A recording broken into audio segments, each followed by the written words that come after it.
रूस यूक्रेन से जंग के बीच जंग का एक और मोर्चा पोलैंड बेलारूस बॉर्डर पर खुलने जा रहा है, जहां पोलैंड और बेलारूस ने आमने सामने एटमी वेपन तैनात कर दिए हैं। यानी किसी तरफ से भी हमले की शुरुआत होती है तो जंग परमाणु युद्ध में बदल सकती है, जो बड़ी तबाही की दस्तक होगी। ये जंग सीधे तौर पर रूस वर्सेस नेटो हो सकती है, क्योंकि नेटो ने पोलैंड बॉर्डर मिलिट्री बेस बनाकर विध्वंसक हथियार तैनात कर दिए हैं, जो सीधे तौर पर रूस को चैलेंज है।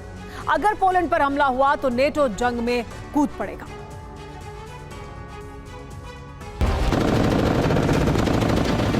जंग का नया फ्रंट खुल चुका है।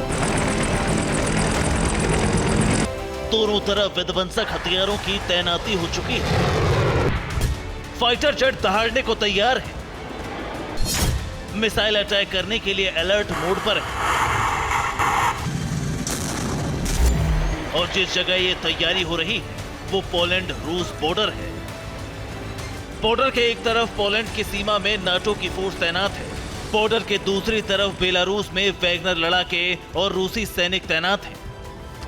अब सवाल उठ रहा है कि पहले हमला कौन करेगा, क्योंकि तैयारी इतनी जबरदस्त है कि अगर एक बार इस मोर्चे पर जंग शुरू हुई तो बात एटमी युद्ध तक जा सकती है। क्योंकि बेलारूस में मौजूद वैगनर लड़ाकों के पास एटमी वेपन मौजूद हैं, जो कि रूस के आदेश पर वैगनर्स को मिले। दूसरी तरफ पोलैंड के पास अमेरिका के यहां से लाए गए परमाणु हथियार हैं, जिन्हें पोलैंड बॉर्डर पर छिपाकर लाया गया था। यानी जंग शुरू हुई तो दुनिया तीसरे विश्व युद्ध में घिर सकती है। और इस बार तबाही का दायरा पहले दोनों विश्व युद्ध से ज्यादा होगा, क्योंकि दोनों तरफ से एटमी हमले की पूरी प्लानिंग की जा रही है। दरअसल ये तनातनी इसलिए बढ़ गई है क्योंकि अब पोलैंड ने हथियार और सैनिक बॉर्डर पर भेज दिए हैं, जबकि बेलारूस की तरफ से पहले से ही रूसी सैनिक तैनात थे। लेकिन वैगनर लड़ाकों के बेलारूस बॉर्डर पर पहुंचने से नाटो की बेचैनी बढ़ गई। कहीं वैगनर लड़ाके पोलैंड में घुसकर हमला न करते।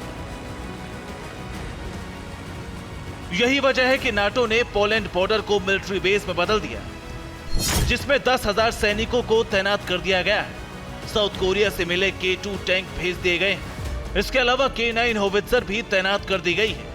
अमेरिका से मिले अपाचे हेलीकॉप्टर लगा दिए।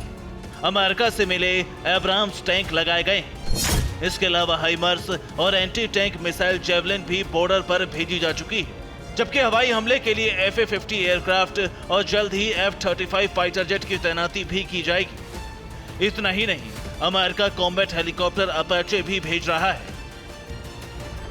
यानी नाटो ये बात समझ चुका है कि अगर रूस यूक्रेन पर कब्जा कर लेता है तो उसके टारगेट पर बाल्टिक देशों के अलावा पोलैंड भी होगा। इसीलिए पोलैंड और बाल्टिक देशों को बचाने के लिए इतनी बड़ी तैयारी की जा रही है।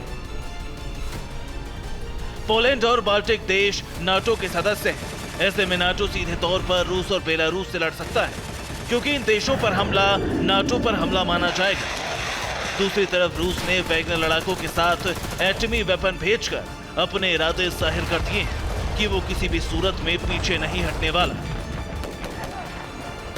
यानी अब ये तय माना जा रहा है कि यूक्रेन के बाद पोलैंड बेलारूस बॉर्डर युद्ध का नया अखाड़ा बनने वाला है, जहां जंग का शोला भड़का तो बात परमाणु हमले तक भी जा सकती है। Bureau report, TVN Bharatvarsh.